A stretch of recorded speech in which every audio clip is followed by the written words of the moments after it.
آدم علیہ السلام کے بعد 1000 سال تک توحید پر قائم رہنے کے بعد ان لوگوں میں بت پرستی اس طرح شروع ہوئی کہ ان برے لوگوں میں بعض نیک لوگ بھی تھے۔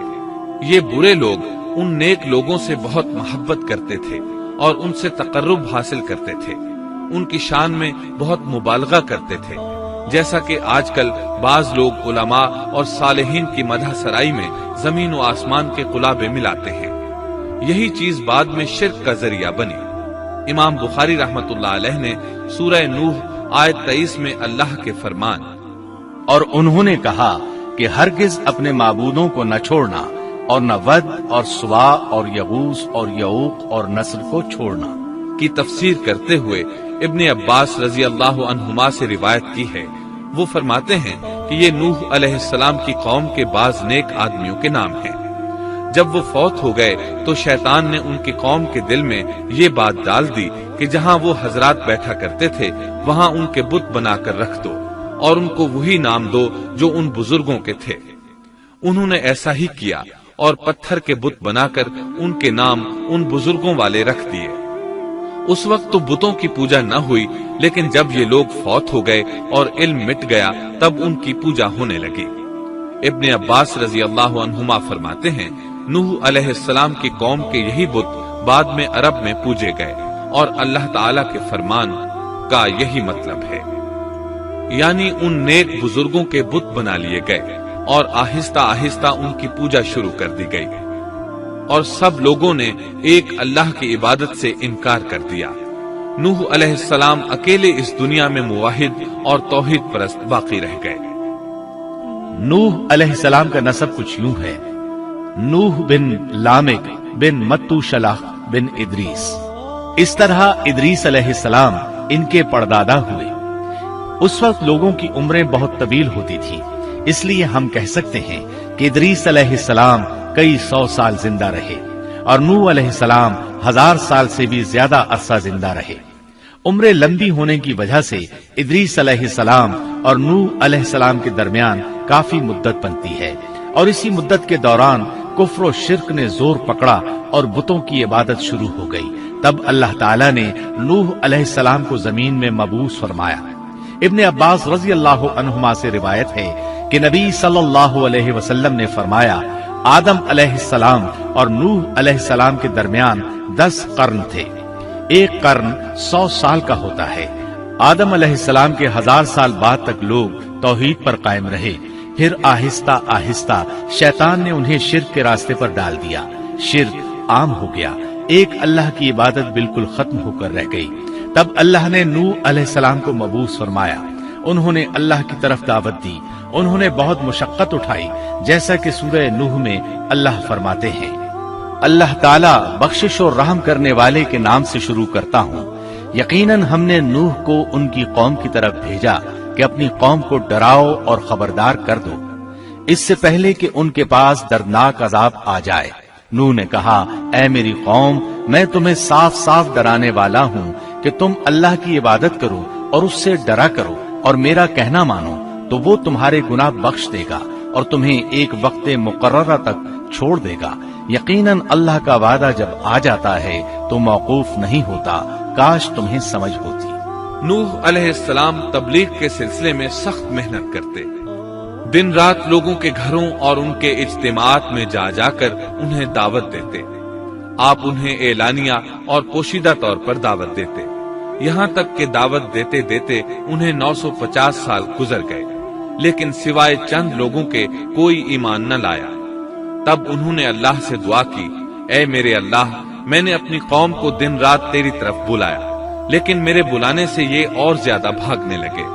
انہوں نے اپنے کانوں میں انگلیاں ٹھونس لی، اپنے اوپر کپڑے اوڑھ لیے اور کہنے لگے ہم تیری شکل دیکھنا نہیں چاہتے۔ میرے اللہ، یہ لوگ تیری باتیں سننا پسند نہیں کرتے۔ میں نے پھر بھی ان سے کہا اپنے مالک سے بخشش طلب کرو، وہ بڑا بخشنے والا ہے۔ اس وقت نوح علیہ السلام کی قوم میں ایک بادشاہ تھا، وہ بہت مغرور تھا۔ وہ قوم سے کہنے لگا نوح کی باتوں پر کان نہ دھرنا اور نہ اس سے بحث کرنا، یہ جو کرتا ہے اسے کرنے دو، تم اپنے بتوں کی پوجا پر ڈٹے رہو۔ چنانچہ لوگوں نے نوح علیہ السلام کی باتوں کی طرف سے کان بند کر لیے अपने बादशाह की बात पर अमल करने लगे। तब नूह अलैहिस्सलाम ने अल्लाह से फरियाद की, ऐ परवरदिगार, ये मेरा कहना नहीं मानते, उन लोगों की सुनते हैं जिनकी औलाद और माल ने उन्हें फायदा तो न दिया, उल्टा नुकसान पहुंचाया, और उन्होंने मेरे साथ बड़ा दाव किया, यानी दूसरों को मेरे दरपे कर दिया।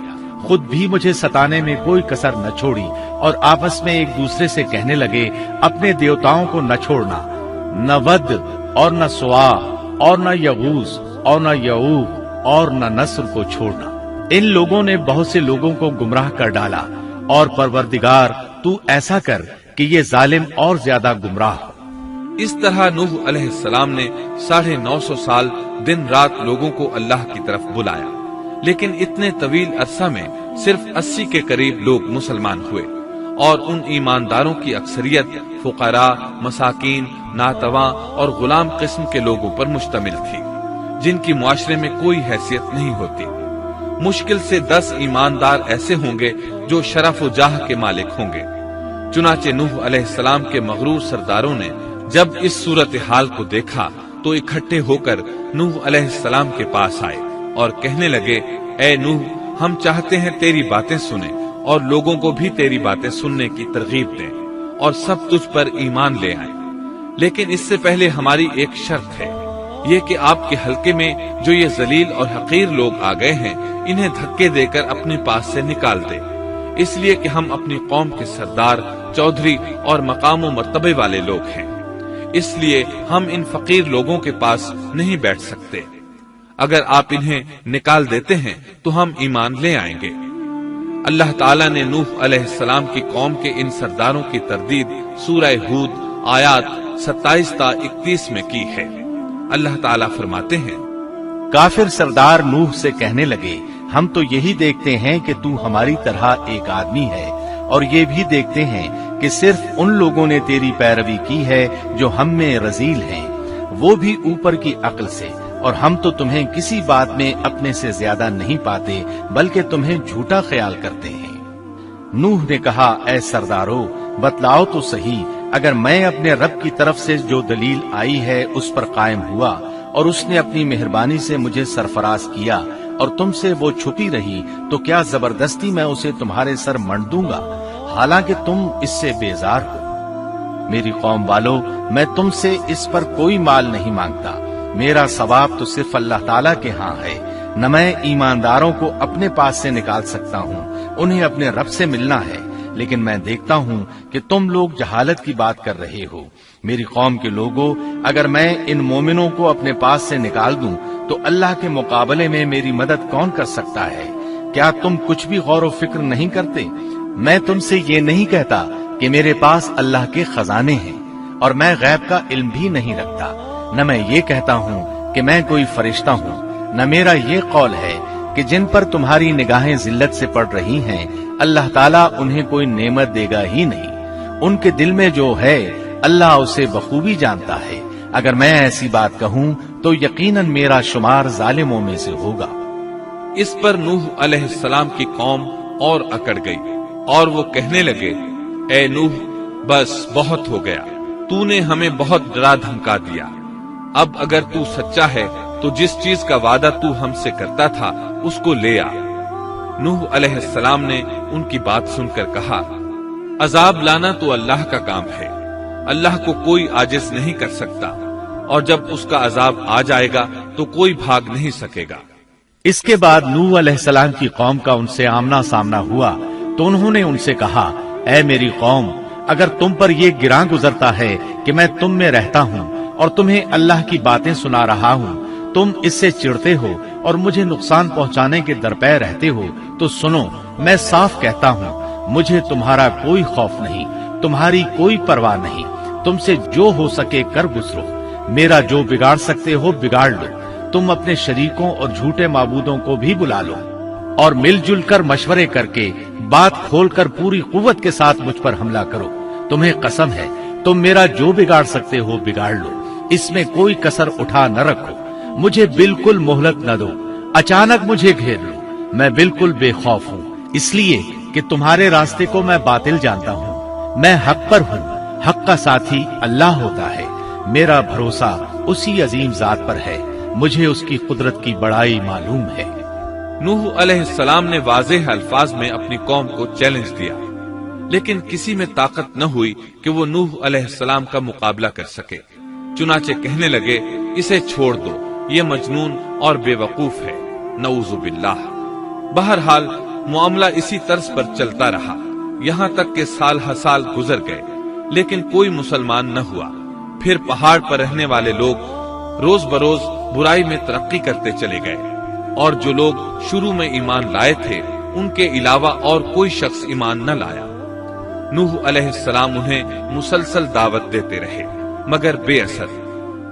यहाँ तक कि अल्लाह ताला ने नूह अलैहिस्सलाम की तरफ वही की कि अब कोई शख्स ईमान नहीं लाएगा।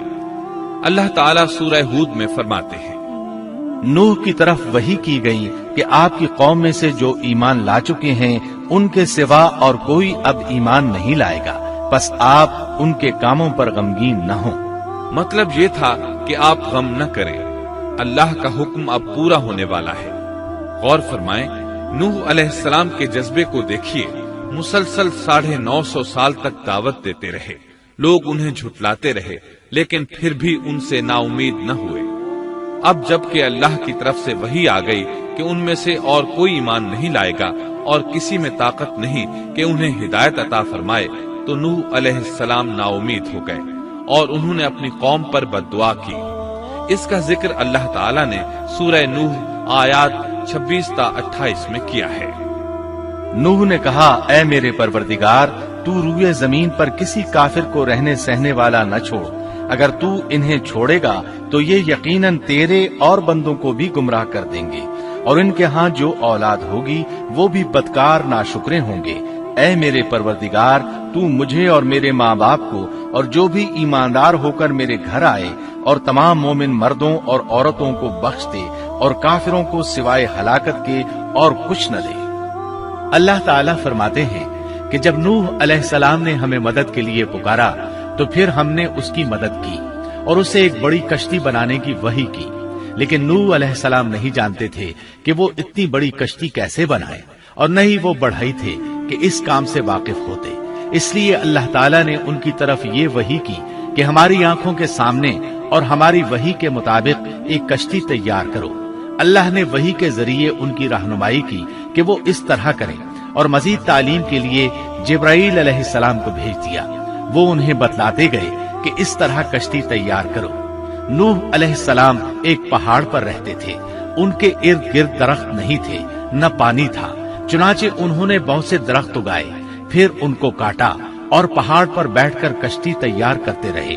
आप बड़े बड़े तख्ते बनाते और लोहा लाते और उनसे कील तैयार करते, फिर उन कीलों को तख्तों में ठोकते, आपस में उन तख्तों को मिलाते, यहाँ तक कि एक बहुत बड़ी मजबूत और देव हैकल कश्ती तैयार हो गई। एक रिवायत के मुताबिक नूह अलैहिस्सलाम ने उसको 100 साल में तैयार किया। ये थी वो कश्ती जिसे नूह अलैहिस्सलाम ने अल्लाह की हिदायत के मुताबिक तैयार किया था। सूरतुल कमर आयत 13 में इरशाद होता है, और हमने नूह को उस कश्ती में सवार किया जो तख्तों और कीलों से बनी हुई थी। नूह अलैहिस्सलाम ने दावत का काम छोड़ दिया और कश्ती बनाने लगे। वो लोग जब उन्हें कश्ती बनाते देखते तो उनका मजाक उड़ाते, कहते, नूह पहले तो तू नबी था, अब बढ़ई बन गया।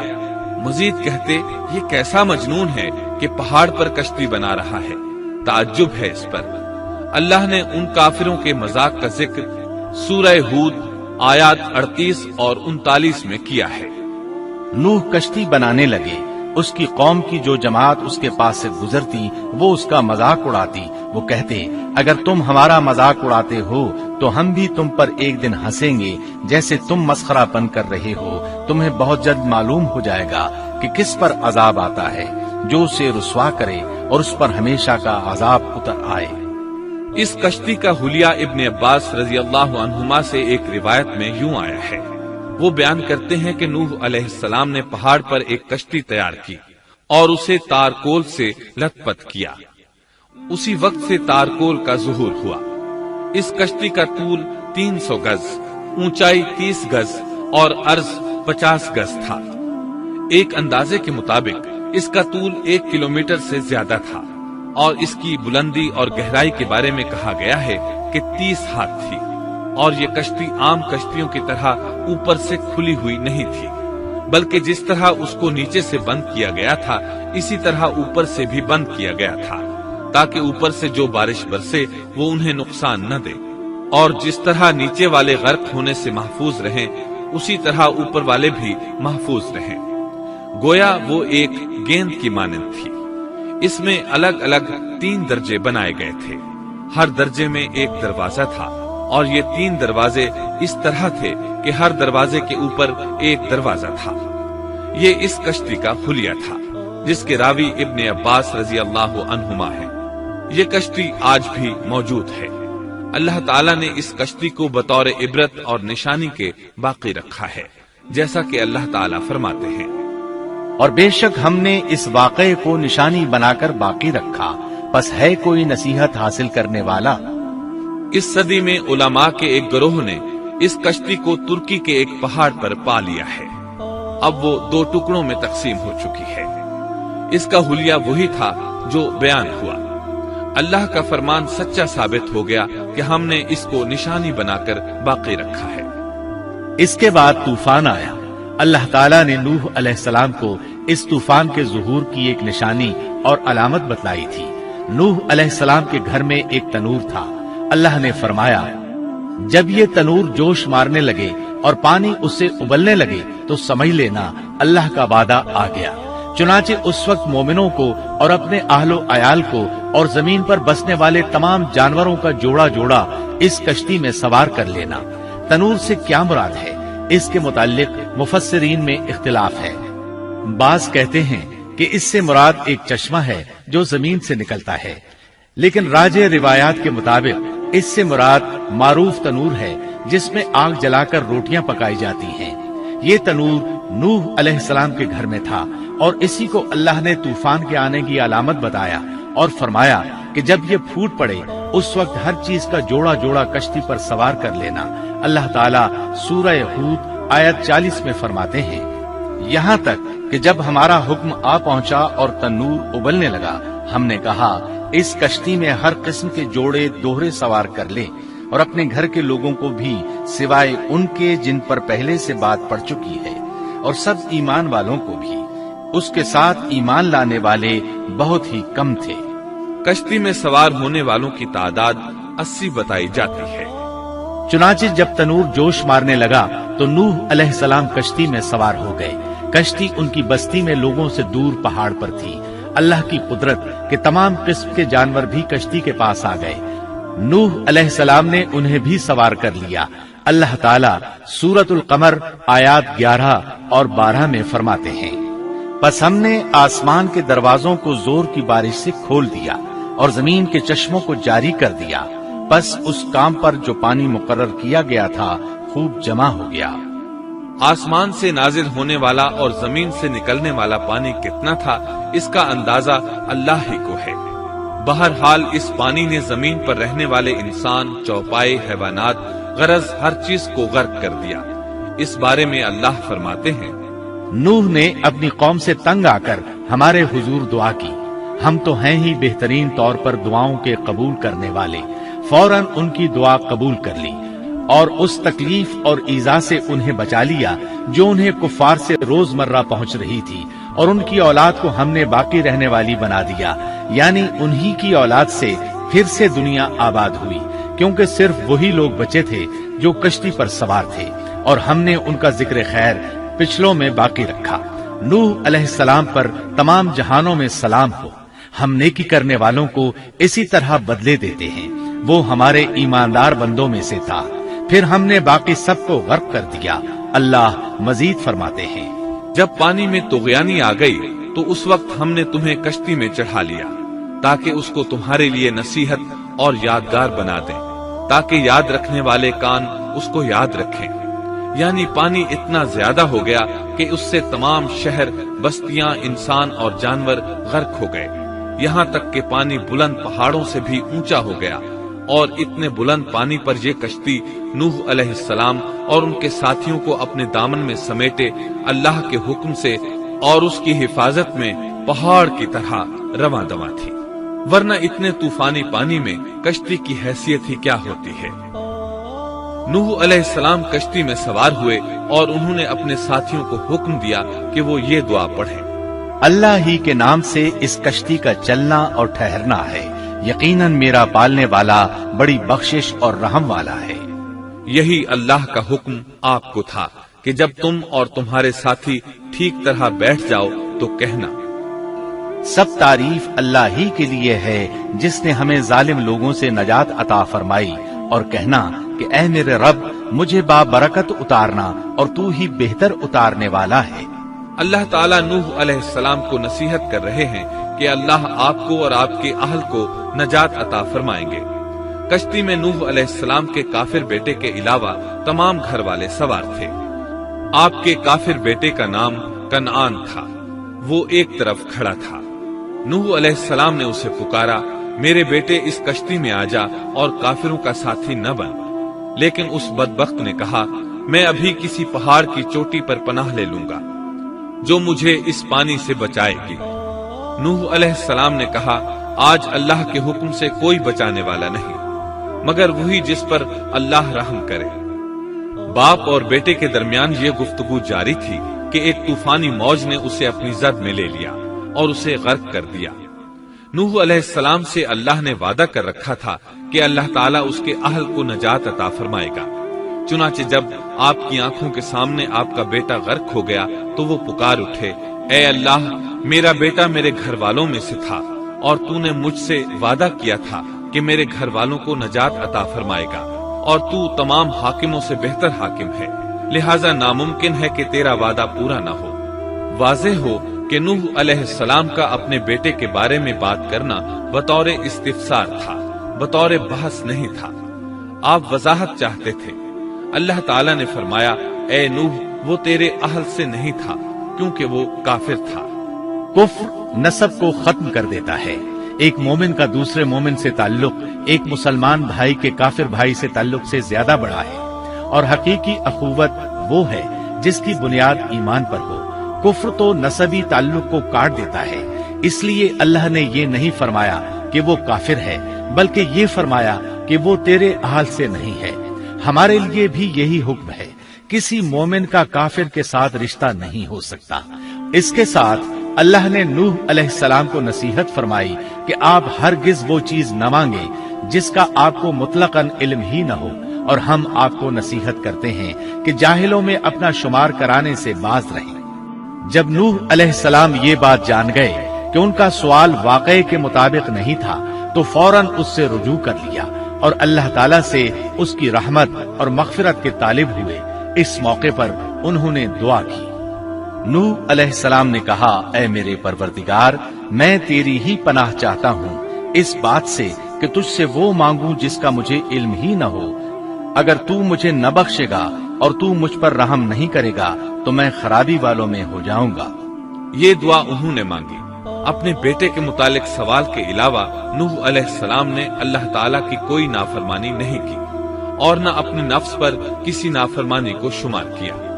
कश्ती नूह अलैहिस्सलाम और उनके साथियों को लिए पानी की मौजों पर बुलंद हो रही थी और जमीन पर मौजूद हर चीज, इंसान, हैवानात, चौपाए, परिंदे गर्क हो चुके थे।